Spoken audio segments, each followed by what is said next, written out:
Très chers amis, auditeurs et auditrices, qu'Akadosh Baruch Hu vous garde et vous protège, vous et tous vos proches. Shabbat Shalom Umvorach. Cette semaine se termine, en tout cas pour aujourd'hui, avec des tristes nouvelles sur des attentats qui ont eu lieu à Yerushalayim et en Cisjordanie. Et nous espérons bien sûr que la semaine se terminera beaucoup mieux et que nous aurons des bonnes nouvelles, Bezrat Hashem, de toutes parts. Il faut savoir, et c'est valable tout le temps, mais en particulier pendant cette période si difficile à vivre, la situation que nous vivons est une situation de Chilul Hashem. Pourquoi de Chilul Hashem? Parce que quand on voit comment les Béné Israël, qui sont le peuple aimé, choisi par Akadosh Baruch Hu, comment nous sommes malmenés par nos ennemis, eh bien c'est un Chilul Hashem. Et quand on récite le Kaddish et on dit Yitgadal v'yitkadash Shemeh Rabba, eh bien on doit avoir une kavana pour cette situation également, qu'Akadosh Baruch Hu fasse en sorte que son nom se révèle dans toute sa grandeur et dans toute sa sainteté en donnant la victoire au Béné Israël. La semaine dernière, lorsque Lavan, à la fin de la paracha Vayetse, lorsque Lavan est parti poursuivre Yaakov Avinu, Akadosh Baruch Hu lui est apparu la veille de la rencontre pour lui dire « Gare à toi si tu touches à Yaakov ». Elle ne lui adresse aucun mot vilain. Pourquoi? En quoi c'était nécessaire cette mise en garde? Yaakov était un homme courageux et puissant. Il était capable de soulever comme un bouchon de champagne. Un bouchon de champagne, ça veut dire tu fais un petit comme ça et il saute en l'air tout seul. Et lui, la grosse pierre qui obstruait la source de Haran et qu'il fallait 40 bergers. Les bergers, ce n'est pas des gringalets, c'est des hommes qui sont forts, qui doivent défendre le bétail des attaques des animaux sauvages. 40 bergers pour la faire basculer, la faire rouler, et lui, comme ça, il l'a pris, il l'a fait sauter. Donc, évidemment, Yaakov aurait très bien pu se débrouiller avec Lavan. Yaakov s'est enfui de la maison de Lavan. Il sait très bien que Lavan va le poursuivre. Il s'attend, il n'est pas étonné, il s'attend à une représailles de la part de Lavan. Et il est prêt à faire face. Ce n'est pas sa force naturelle, c'est la force qu'Akadosh Baruch Hu lui accorde, la force qu'Akadosh Baruch Hu lui octroie, l'intelligence qu'Akadosh Baruch Hu lui donne, l'inspiration d'Akadosh Baruch Hu et la promesse d'Akadosh Baruch Hu. Donc pourquoi fallait-il qu'Akadosh Baruch Hu apparaisse à Lavan pour lui dire de ne pas attaquer Yaakov, ni verbalement, ni politiquement, ni militairement, tout simplement pour montrer à Lavan que Akadosh Baruch Hu aime Yaakov. C'est tout. Et qu'Akadosh Baruch Hu défend Yaakov parce qu'il aime Yaakov. Et Akadosh Baruch Hu est prêt à descendre et à apparaître dans le rêve d'un monsieur comme Lavan pour mettre les choses au clair. C'est Yaakov que j'aime et c'est Yaakov que je défends. Bien sûr, cette rencontre s'est soldée par une alliance. Yaakov ne veut pas la guerre. Après avoir prouvé à Lavan que Yaakov a raison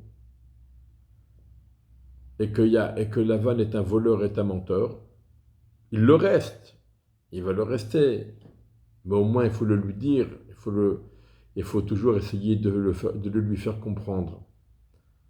Yaakov refuse la guerre, il préfère même une alliance avec Lavan. Une alliance, pas copain-copain, mais une alliance, toi d'un côté et moi de l'autre côté. Et personne ne passera outre ce monticule de pierre pour déclarer la guerre à l'autre. Ça, c'est Yaakov. Il est le plus fort, il est le plus juste, il a raison, mais il ne fait pas la guerre. Il refuse la guerre et il préfère une alliance de paix froide. Yaakov est le seul des patriarches dont la prière nous est rapportée. Ensuite, nous aurons les prières de Moshe Rabbeinu, qui sont magnifiques, émouvantes. La prière de Yaakov nous montre l'émotion ressentie par Yaakov au moment où il priait. Yaakov ne priait pas devant un mur. Yaakov priait devant Akadosh Baruch Hu. Dalifne miata omed. L'humilité et la grandeur d'âme. Atzilenina miyadahi miyadesav. Sauve-moi de la main de mon frère, de la main de Esav. Bien sûr, c'est Esav. Bien sûr, Esav veut le tuer, mais c'est aussi mon frère. Et Yaakov ne l'oublie pas. Et puisque ils sont frères, alors il y a de l'espoir malgré tout. Atzilenina miyadahi miyadesav. Car j'ai peur de lui. Oui, j'ai peur de lui. Évidemment que j'ai peur de lui. Parce que, naturellement parlant, vu le nombre, et vu l'armement, et vu l'entraînement, etc., bien sûr que Esav est plus puissant que Yaakov. Évidemment. Donc j'ai peur de lui. Ah, Kadosh Baruch Hu m'a promis qu'il me protégerait. Oui. Il m'a promis à moi. Mais la femme et les enfants n'ont pas été mentionnés dans cette promesse. De peur qu'ils ne viennent et qu'ils ne me frappent, la mère et les enfants. Yaakov dit, c'est pas pour moi que j'ai peur, mais c'est surtout pour la famille. Et donc je prie. Yaakov dit également, je suis conscient non seulement de la supériorité matérielle de Esav, mais aussi du fait qu'il a des mérites que je n'ai pas. Puisqu'il y a Esav pendant 20 ans d'absence, Esav s'est occupé tout seul de ses parents. Et d'ailleurs, la Gemara rapporte combien Esav a excellé dans cette mitzvah de s'occuper de ses parents. Esav est resté en Eretz Israël, alors que Yaakov n'y était plus. Donc Yaakov est conscient des mérites de Esav, et c'est pour ça qu'il a peur. Et alors il prie, il ne prie pas pour son bien-être. Et toi tu as dit, je t'accorderai du bien, je serai bienveillant avec toi, et je ferai de ta descendance comme le sable de la mer qu'il est impossible de compter tellement il est nombreux. Et donc Yaakov lui dit à Kadosh Baruch Hu, si jamais Esav me frappe, me bat, m'extermine comme il le souhaite, eh bien ton nom sera profané, parce que toi tu m'avais promis de me garder et de m'accorder tout le bien, et si en fin de compte ça ne se réalise pas, ça ne se concrétise pas, eh bien ton nom sera profané. On se rappelle comment Moshe Rabbeinu, quand il prie à Kadosh Baruch Hu, il dit « Lama yomru hagoyim » Pourquoi les peuples vont-ils dire, vont-ils prétendre « Mais où est leur Dieu ?» Qu'est-ce que ça nous change? Eh bien, tout simplement, le Kiddush Hashem. On veut que le nom de Dieu soit sanctifié, soit grandi, et non pas Chas Shalom qu'il soit profané.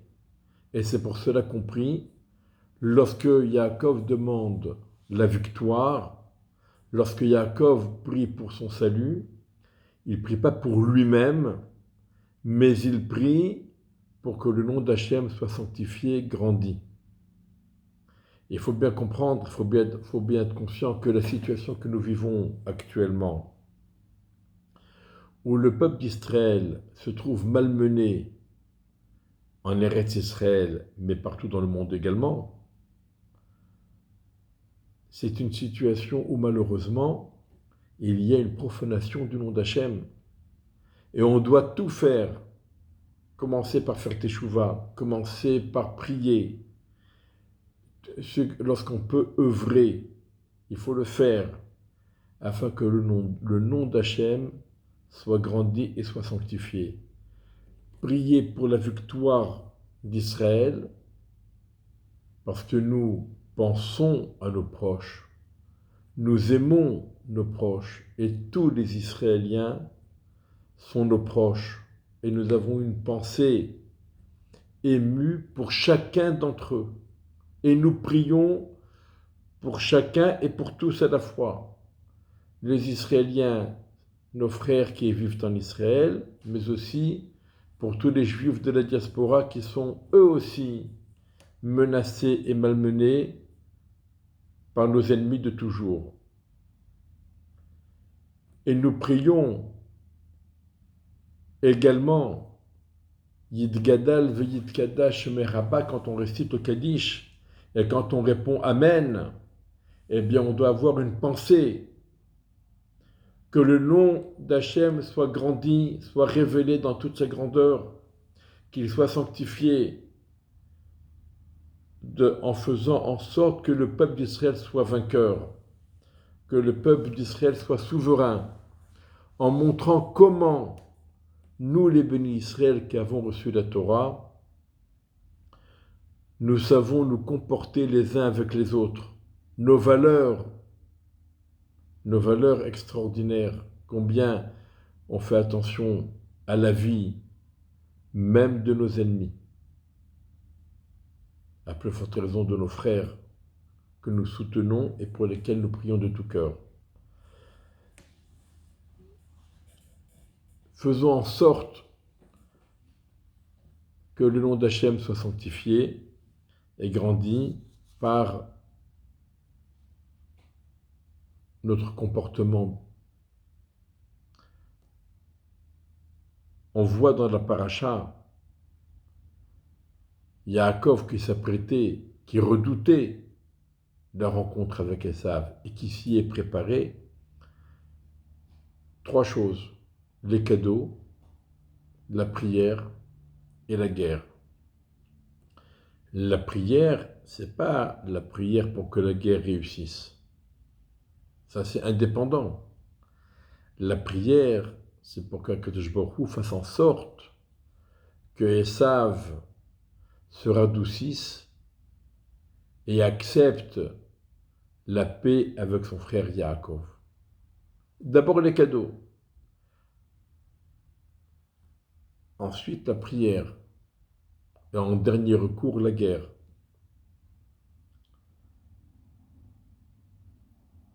La guerre, c'est un dernier recours, même quand on a raison, même quand on a 100% raison, malgré tout, il faut être prêt à faire des cadeaux pour apaiser son ennemi.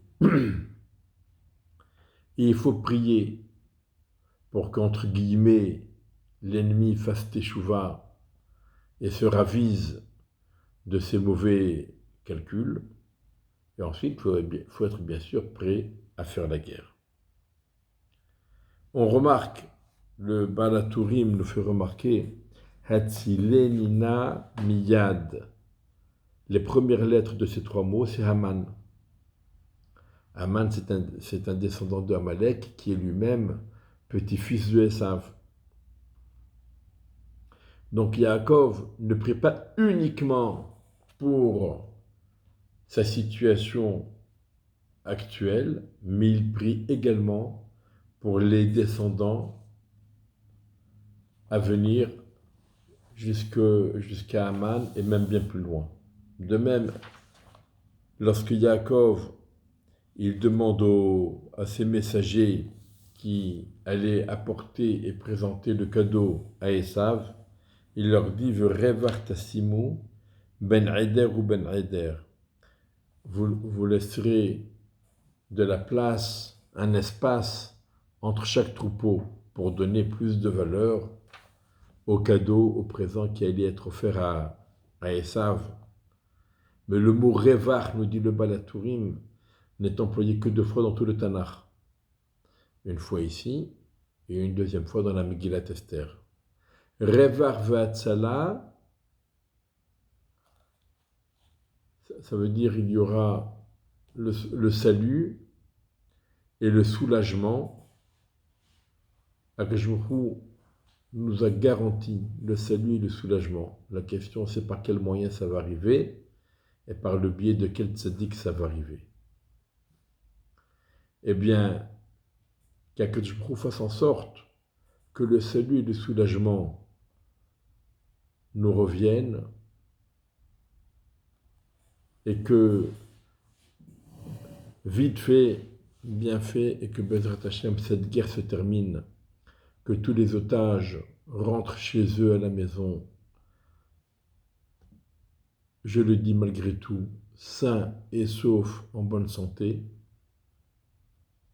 ainsi que tous les soldats partis sur le front pour défendre leurs frères, et pour défendre Eretz Israël, pour défendre la nation, eh bien que eux aussi rentrent tous sains et saufs et en bonne santé dans leur famille qui les attend.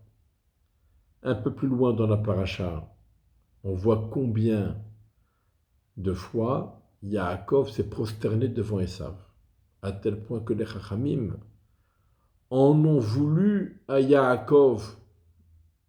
Il faut bien entendre, lorsqu'on lit le Midrash et la Gemara, les Chachamim et même les commentateurs, les Rishonim, ils s'expriment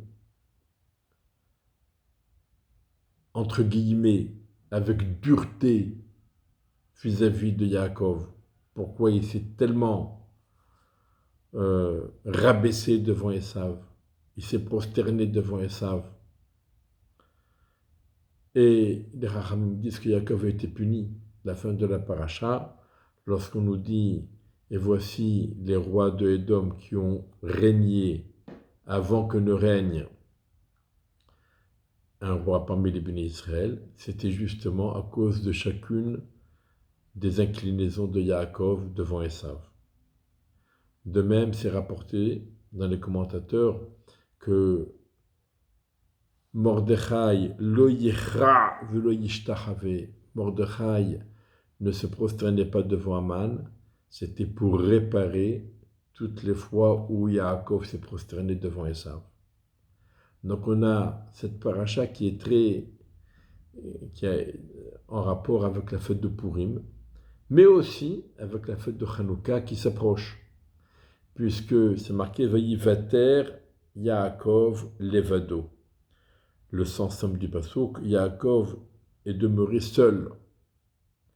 Mais le Midrash nous dit Vayivater Yaakov Lechado. Yaakov est resté seul pour récupérer sa fiole d'huile. Et là, on a un rapport avec la fête de Hanouka, puisque les commentateurs expliquent qu'il s'agit justement de la fiole d'huile que Yaakov a cachée sous la stèle qu'il avait érigée à Bethel. Et c'est cette fiole d'huile que les Hashmonaïm trouveront bien des siècles plus tard et avec laquelle ils allumeront la menorah et qui durera pendant 8 jours.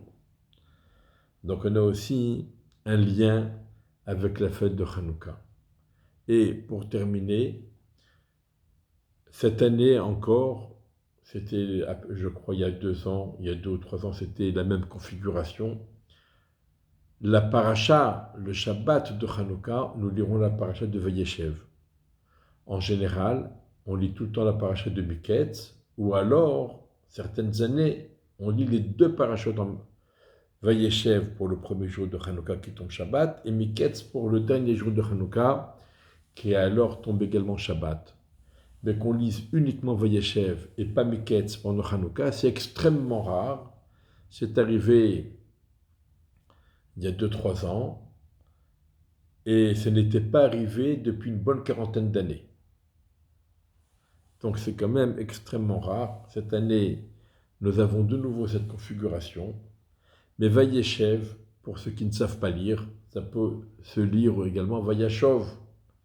Vayeshev, ça veut dire il s'est installé. Vayashov, il est revenu. Alors on souhaite que les deux lectures soient bonnes et que tous les otages et tous les soldats reviennent auprès de leur famille et que tout le monde puisse réintégrer et se réinstaller, même ceux qui ont été, par la force des choses, ils ont été délogés et déplacés. Il y a des milliers de familles qui ont été déplacées et qui ne peuvent toujours pas réintégrer leur maison. Eh bien que tous puissent retourner chez eux et s'y installer en toute sécurité et en toute tranquillité. Un dernier petit mot quand même, puisque nous parlons de Shechem dans cette paracha. Lorsque Shechem, le fils de Hamor, il a violé Dina, la fille de Yaakov, à la suite de cela, Shimon et Lévi ont massacré toute la ville. Pour les détails, alors il faudra voir la paracha Bezrat Hashem pendant Shabbat, l'étudier pendant Shabbat. Quoi qu'il en soit, Yaakov n'était pas content. Alors bien sûr, ils se sont défendus. Ils ont dit quoi? Nous devons, c'est de notre devoir, de venger l'honneur de notre sœur. Certes, mais malgré tout, Yaakov n'était pas content. Quand bien même ils avaient raison, du point de vue de la justice et de la loi, alors ne tombons pas dans le piège de devenir les avocats des habitants de Shechem. Pourquoi on les a massacrés? Ils ne méritaient pas. Il y avait des enfants qui n'ont rien fait, etc., etc. Comme aujourd'hui, l'Occident se permet de critiquer Israël parce qu'il y a des enfants qui n'ont rien fait, il y a des femmes et des enfants qui n'ont rien fait de plus que de trinquer quand ils ont entendu le massacre du 7 octobre. Il ne faut pas tomber dans ce piège. Si ils ont fait ça, c'est que selon la halakha, tel que c'est commenté par les différents commentateurs, selon la halakha, c'était mérité. On n'a pas besoin d'être avocat du diable. On doit faire confiance à nos ancêtres qu'ils ont bien agi. Bien sûr, il y avait un bémol. Et pour cela, ils ont été lourdement punis par Yaakov Avinu. Yaakov n'était pas content. Pourquoi il n'était pas content? Pas parce que les représailles étaient disproportionnées, mais parce que lorsqu'on agit comme ça, sans prendre conseil du père de famille, du chef de famille, eh bien on met en danger toute la famille. Et ils auraient dû auparavant prendre conseil de Yaakov pour s'assurer que c'était la meilleure des choses à faire et qu'il n'y avait pas autre chose à faire. On voit toujours que Yaakov, en toutes circonstances, n'est pas le premier à partir en guerre. La guerre chez Yaakov, c'est en dernier recours. Et nous aussi, nous avons une armée qui s'appelle Tzahal, Tzva Hagana l'Israël, une armée de défense, pas une armée de guerre, pas une armée de violence, mais une armée de défense dont nous sommes fiers. Et Bezrat Hashem, leur mérite est extraordinaire et qu'ils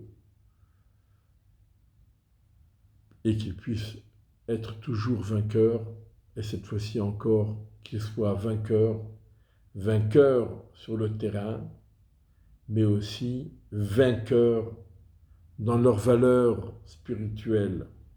Comme dit le Chovot Elvavot, lorsqu'un chassid, un homme pieux, a rencontré une garnison qui rentrait victorieux de la guerre, il leur a dit: vous avez gagné la petite guerre, mais maintenant c'est la grande guerre qui vous attend.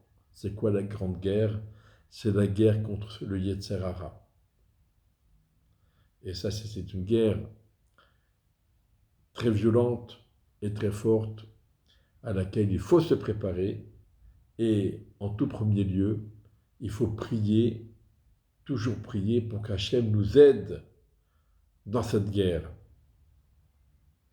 Et encore un dernier petit mot pour nous rappeler que les bénis Israël, leurs affaires ne se gèrent pas de façon naturelle comme les autres peuples. On peut se poser des questions. Comment ils ont été aveugles? Comment ils n'ont rien vu venir? Comment ils se sont laissés avoir? Et ça a pris tellement de temps avant qu'ils ne réagissent. Et voilà où nous en sommes. Et la guerre, et ceci, et cela. Et malheureusement, on entend énormément de gens, même parmi les plus fidèles, qui critiquent Israël. Eh bien, je tiens à rappeler qu'Israël, ce n'est pas un peuple comme les autres. Israël, le premier paramètre qu'il faut prendre en considération quand on parle d'Israël, c'est la foi et la confiance en Hachem. Savoir que ce n'est pas nous, mais c'est Akadosh Baruch Hu qui gère nos affaires. Et regardez, lorsque les tribus sont parties en Égypte pour rechercher, pour acheter de la nourriture, mais aussi pour rechercher Yosef, ils ont Yosef devant eux, ils parlent avec lui, et personne ne se rend compte que c'est Yosef. Ils sont tous aveugles. Et aujourd'hui, on dirait tous, mais c'est quoi ces aveugles? C'est quoi ces pieds cassés? Ils ne voient pas que c'est Yosef? Ah, il avait une petite barbe, une petite barbe, etc. C'est quoi ces histoires? Depuis quand qu'on ne reconnaisse pas Yosef du premier coup d'œil? Peut-être. Mais qu'on ne le reconnaisse pas du tout, après tant de pourparlers, tant de discussions, tant de miracles. Eh oui, lorsque Kajbou nous ouvre les yeux, on voit mieux que tout le monde. Et quand Kajbou nous ferme les yeux, alors on voit moins bien que tout le monde. Il en est de même pour tous les autres paramètres. Quand Kajbou nous ouvre l'esprit, on est plus intelligent que tout le monde. Et quand il nous ferme l'esprit, on est plus bête que tout le monde. Nous dépendons de la volonté d'Akadosh Baruch Hu, on doit le savoir, et on ne doit jamais oublier que tout ce qu'Akadosh Baruch Hu fait pour le peuple d'Israël, qu'on le comprenne ou pas, mais tout ce qu'il fait, c'est pour notre bien, et c'est avec beaucoup de miséricorde, même si ça paraît un peu très particulier de dire une chose pareille et de l'affirmer, mais ça fait partie de notre émouna et de notre bitachon b'Hashem, et on ne doit jamais quitter cette émouna et ce bitachon b'Hashem, et on doit savoir que lorsque Akadosh Baruch Hu veut que nous soyons vainqueurs, nous le serons, et quand Akadosh Baruch Hu, très bien, on va s'en tenir là. Shabbat Shalom Umvorach. Prions très très fort qu'Akadosh Baruch Hu ait pitié de nous, nous protège, nous sauve et que cette guerre se termine dans les meilleures conditions possibles. Shabbat Shalom Umvorach. Un très bon Shabbat, des bonnes nouvelles, et que Hanouka arrive avec la paracha de Vayeshev Vayashov, et que tout rentre dans l'ordre Bezrat Hashem d'ici là. Shabbat Shalom Umvorach.